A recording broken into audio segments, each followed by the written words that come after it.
let me ask you this. How many times have you let fear be the guider of your decision?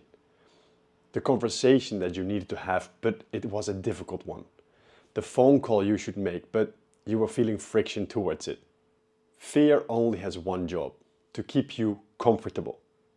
It makes you anxious, it makes you fear whatever is unfamiliar, whatever is new to you. Today, in the 5th episode of the Elite Mindset series, we're going to dive into how to kick fear to the curb, how to take bold action, and how to transform your life, starting from the mind. Welcome back to episode 5 of the mini-series, How to Create an Elite Mindset. If you have been following along, that means you have been working on your accountability, how to find or create lasting motivation, break limiting beliefs, and how to master your inner voice. Now it's time to tackle the invisible force that keeps you stuck, that keeps you in the same situation, that keeps you getting the same results over and over again. Fear. Fear is not the opponent. Fear is a signal. Most people let fear paralyze them, and therefore they're not changing, they're not moving. They stay in the same position. They keep the same habitual patterns. They stay in the loop that they are currently in. Why? Because that is comfortable. So if fear is just a signal and it has always paralyzed you, let's create a new response to the same signal. Let fear be something that can actually propel you forward. First, let's redefine fear. Fear is a natural response to uncertainty. The brain loves routine, it loves similarity, it loves safety. Our brain is there to make sure that we survive. Fear is nothing more than a signal of something uncertain, of something unfamiliar. As soon as you experience fear, that means you are going to get out of your comfort zone. You're going to get into something new, into an area where your brain does not know what to expect. The unfamiliar feelings make you feel fearful, anxious, maybe even a little bit scared. Because the brain is wired to alarm us for everything that is risky or unknown, it's going to use all its tools to keep us in the position that we call familiar. Within your routines, within your feelings, within all the known actions that we know what kind of results we're getting. The issue actually is that success lays on the exact opposite side. If you want to create success, you need to get out of your comfort zone. We need to get into new habits. We need to get into new routines. If you keep doing the same thing over and over again, you will keep getting the same results over and over again. So if you're looking for change, if you want to improve, and that's exactly why you're here, we need to get uncomfortable. You need to go straight through the fear. We should not give in to it. We should not listen to it. So as soon as you start working on yourself and you experience fear of failure, fear of judgment, what are people going to think or say about me? Fear of rejection, what if this person says no? What if I don't get the deal? These are all covers of the inner voice trying to make you move away from the uncomfortable, unknown situation. Its only purpose is to get you back into your comfort zone, back into your old habits, your old routines, and therefore your old results. But as we learned in the previous videos, it's all in your belief system. All these variations on fear are nothing more than stories that we keep telling ourselves. If we could get straight through the fear, that means we don't care if we fail because it's an opportunity to learn. We don't care what other people think or say about us because this is what we truly want. And we don't care about a no, about a rejection, because we can learn from it, we can reshape things, and we can try again. Fear is a signal of you being actually doing the right things. You are out of your comfort zone. You are heading into something new. You're doing new things, so you can expect new results. So instead of looking at fear as something that is going to paralyze you, it is going to hold you back, it is going to put you back into old routines, reframe this. Look at it in a positive way. Hey, there's a lot of fear coming up. I know what that means. That means I'm doing the right things. That means I'm really pushing myself out of my comfort zone. That means that I'm probably on the right track. If I want to grow, if I want to increase my health, my wealth, my freedom, my relationships, my career path, it needs to get uncomfortable.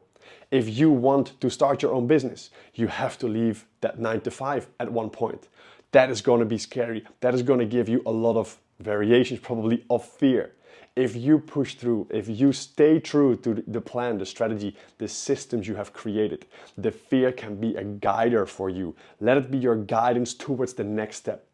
Do the uncomfortable.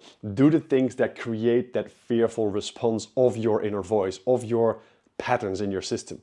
Make sure that you understand that fear that you have experienced as something negative could be reframed into something really positive.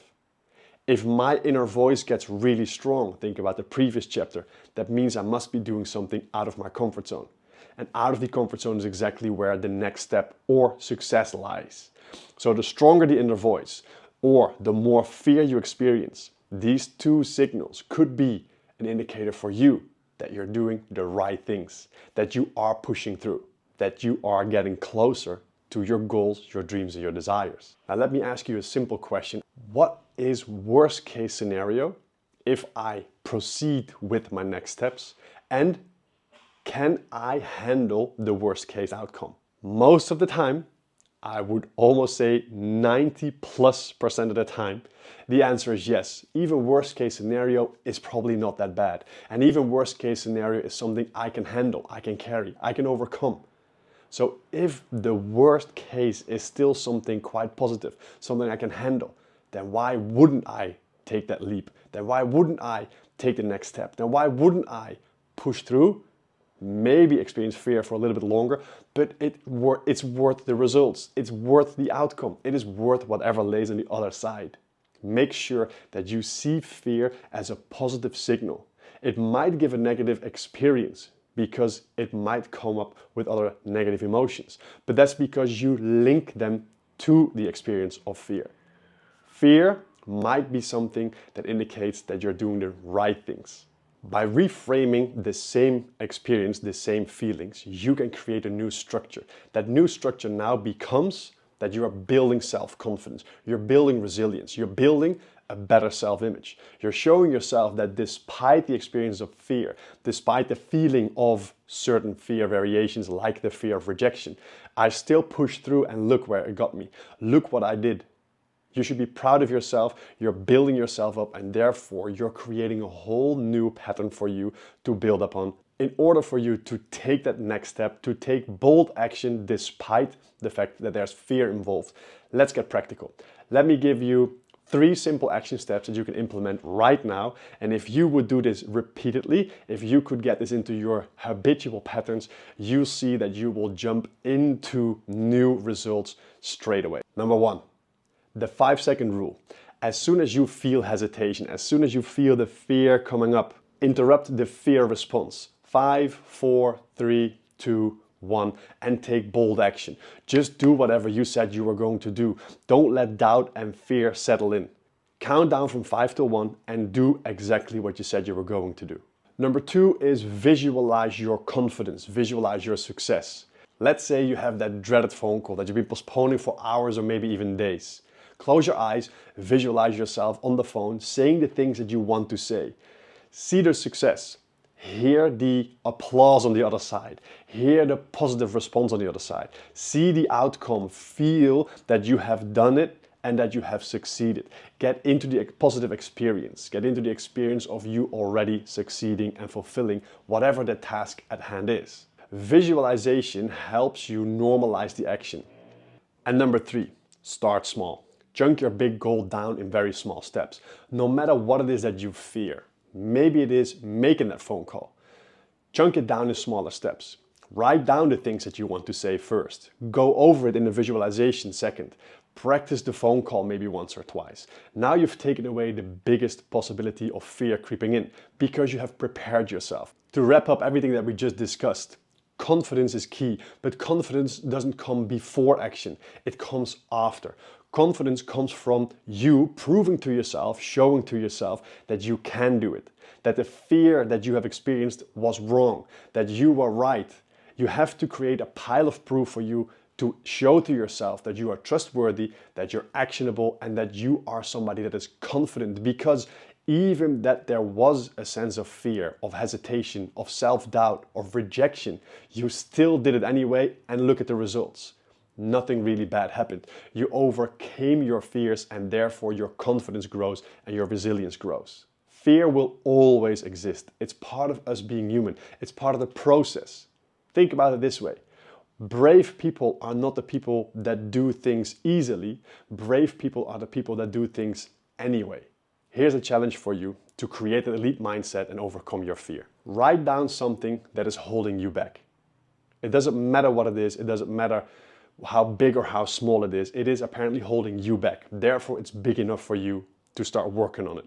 Now reframe this. Reframe the fear and put it in a way that it is an opportunity for growth.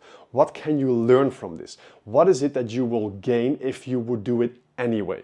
Make it positive and write it in the present tense. Write as if you have already done it. And then the last step is take action. So write down what action should you take and now do it. Make sure that you follow these 3 simple steps right now. Do it right now after you've seen this video. Make sure that you understand that fear does not control you. The control is in your hands. You just have to overcome fear. You have to break through it. You need to start building the skill of confidence. This was episode number 5 in the Elite Mindset mini-series. There's only one more coming, and that is where I'm going to bring it all together and build one framework that works for everyone, but that you have to personalize. If this has resonated with you, you would do me a big favor by commenting, by sharing, and of course by subscribing. If you have not seen all the previous episodes, please do.